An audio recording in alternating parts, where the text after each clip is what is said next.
all the extra benefits, if it's computers or whatever it is, those are candies and lollipops for little children. The vouchers, what we spoke about, that is the most important thing, which does not go through the Board of Education. No, that comes directly through the city. And that is the more important part of it. So all the little side benefits is not even dessert for us. We're talking about our needs.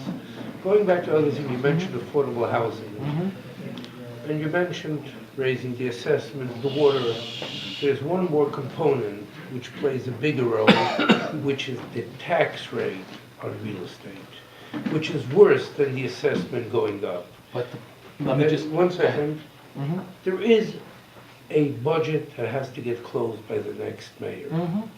And the feeling there in the street is, if it's going to be a Republican mayor, the tax rate on housing will not go up.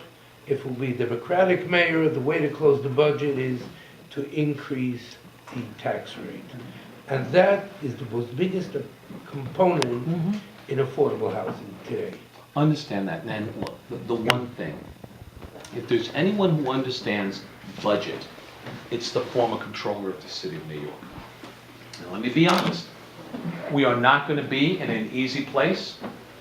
Mike Bloomberg is leaving us right now, as I've termed it publicly, leaving us with a ticking time bomb. At the end of this year, the end of 2013, probably for the first time that I can remember, every union contract will have expired. Every union contract. And for the first time also, there's no money, not a dollar that's been reserved for any type of raises. That's number one. Number two, if you look at what's occurring right now, with the assessments, because what's happening, they're playing with the assessment rate, which drives the amount that people are taxed on. The big real estate owners appeal it. They pay it, but they appeal it. Everyone knows that they're artificially manipulating the number. They're playing with the number to be able to close budget gaps.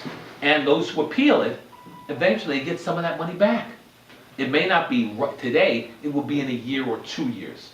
So there are a number of fiscal games. If you look at what what the state controller, city controller, and the independent budget office are talking about these days, the phrase they've used is non-recurring revenue, one-shots. And we probably haven't seen that many one-shots in the city of New York in a long time. It isn't going to be easy getting through a budget. It's maybe not a crisis, but close to. Again, you're referring again to the assessment, which can be appealed. I'm talking about the And tax rate. And I know you're talking about the tax rate, and Gentlemen, that is the most important thing that's going to be affecting every single person in this room. Absolutely. And anybody you're talking about affordable housing, it boils down to that. But the one thing that, and no, I'm not talking There is a about, budget for crisis, yes. I'm not talking about increasing, if anything. I talked about let's work with the budget that we have right now. Let's find savings in there. There are tens, if not hundreds of millions of dollars in outsourced contracts.